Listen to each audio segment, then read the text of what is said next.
I know people aren't going to want to give Brooklyn credit because they're seen as a super team. They're seen as a team that should win every single series they're in.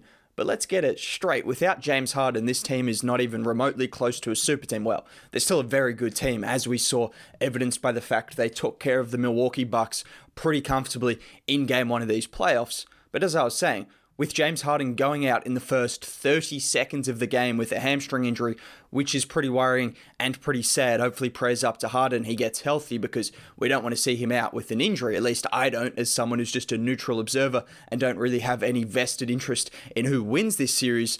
I like to see the best players on the court. But as I was saying, this isn't a super team without Harden. This is a team with two stars, like a lot of other teams that are contenders, and a lot of role players that aren't even particularly great because, well, they traded away their best role players for Harden. So let's not act like this is an inevitable win and they should just not get any credit for winning because that's the expected. No, they played a fantastic game against the Bucks, who on paper, without Harden, have more talent.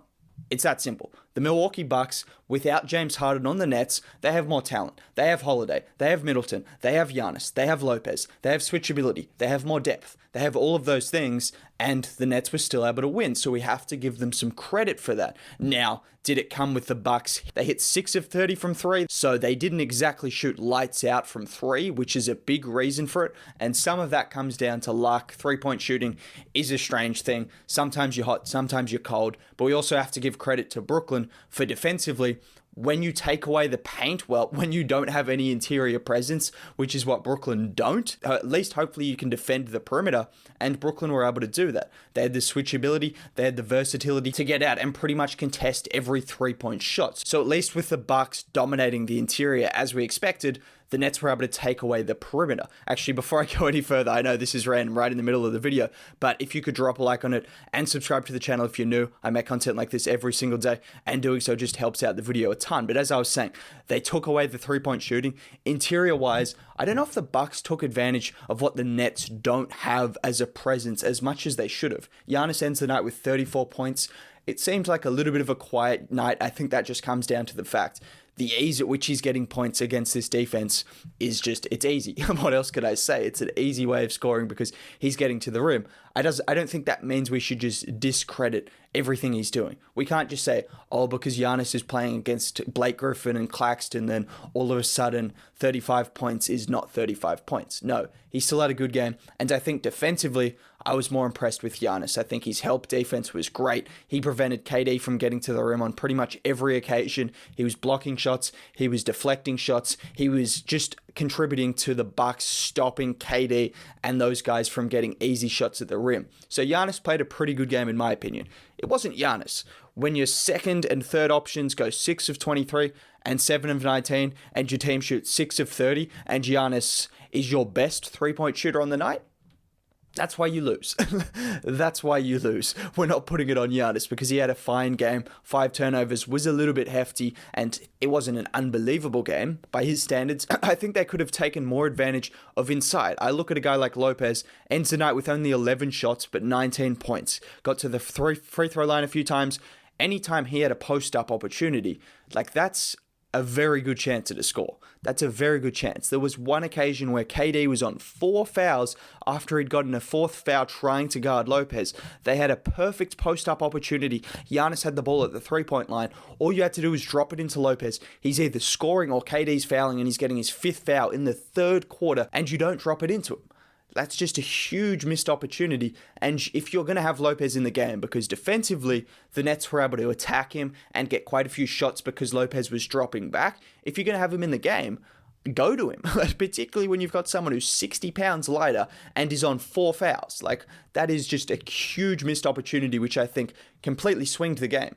The Nets end up that quarter winning the 3rd quarter by 12 points. That was with about a minute or 2 to go. KD hits 2 shots back-to-back at the end of the 3rd quarter. If you get KD with 5 fouls, not only is he in foul trouble for the remainder of the game, but also you probably level out that quarter and the story might be different from what we're saying. So I think that's probably the biggest missed opportunity of the game. If you're going to take what he has defensively, which at sometimes looked like a liability because of what Brooklyn were doing to him, you got to go to him offensively. That's just silly. But as I was saying, Brooklyn deserve a lot of credit as well because KD ends up playing 40 minutes. Kyrie played 45 minutes.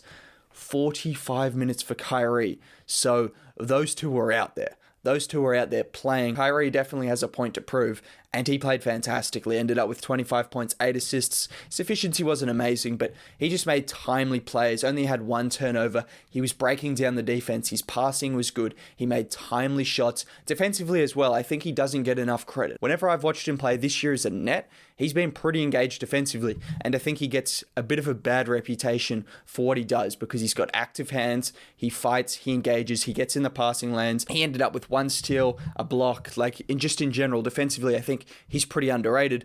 And then offensively, I mean, we know what Kyrie can do.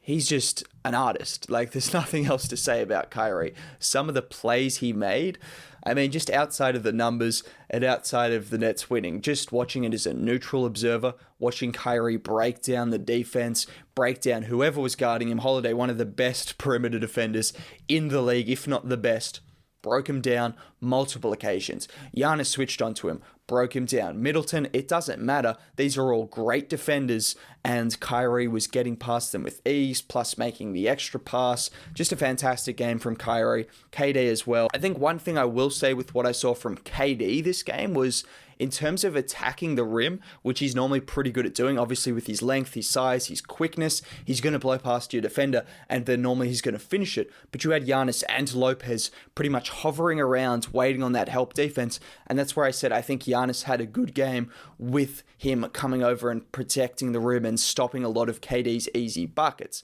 In terms of what KD was able to do to counteract that, he was like, okay, I'm not going to be able to get to the rim. Let me just take mid-range shots. Let me just post up. Let me just take a couple of threes. Let me just do what I can still do without getting any easy buckets. And he did that, and all of a sudden we saw the Bucks try to double team a couple of occasions, led to a few easy shots at the dunker's spot. In general, a big game from KD. He played well as well. I mean, what else do you expect from KD? 29 points, 10 rebounds, nearly 50% shooting. It's just a Kevin Durant kind of game. There's not too much else to say apart from the fact he did what we expect him to do, and that was play well. But just getting back to the Nets as a whole, as I was saying, their ball movement was just great.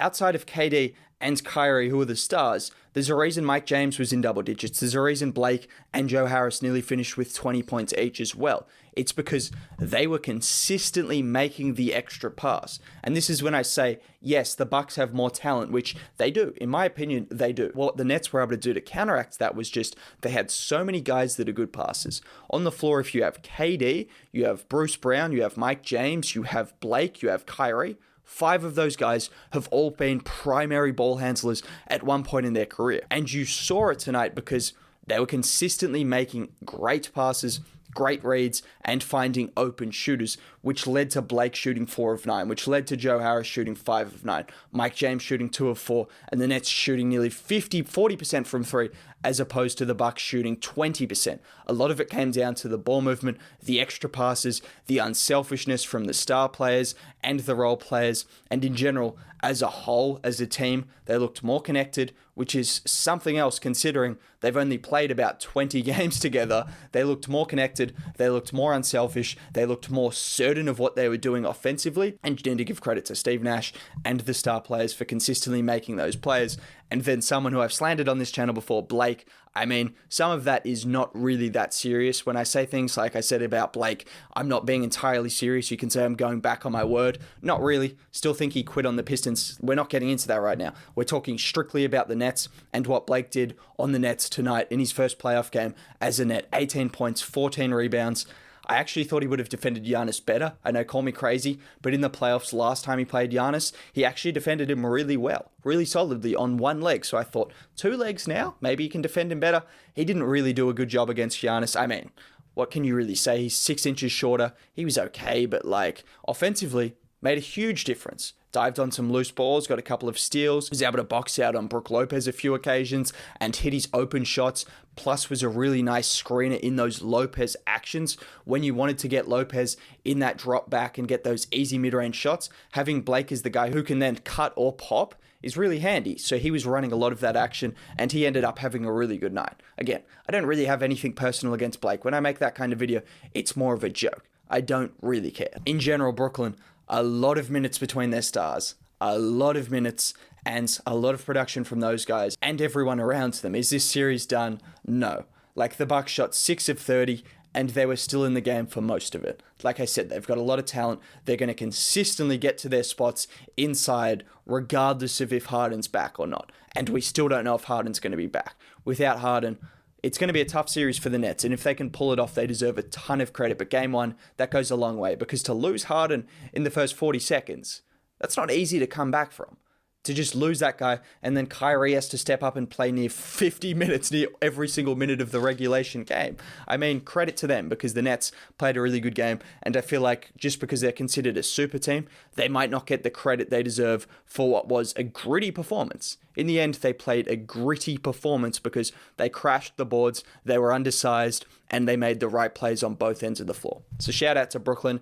Milwaukee will be back. That was an underwhelming performance from them, but Middleton's not going to shoot 20% every night. Holiday's going to be better against someone like Kyrie, who's smaller than him. Giannis is going to continue to average 35, and I think they should isolate Lopez a little bit more if they're going to keep him on the floor, because what you're giving up defensively, you need to take advantage of offensively. Anyways, good game one. If you enjoyed the video, drop a like on it, subscribe to the channel.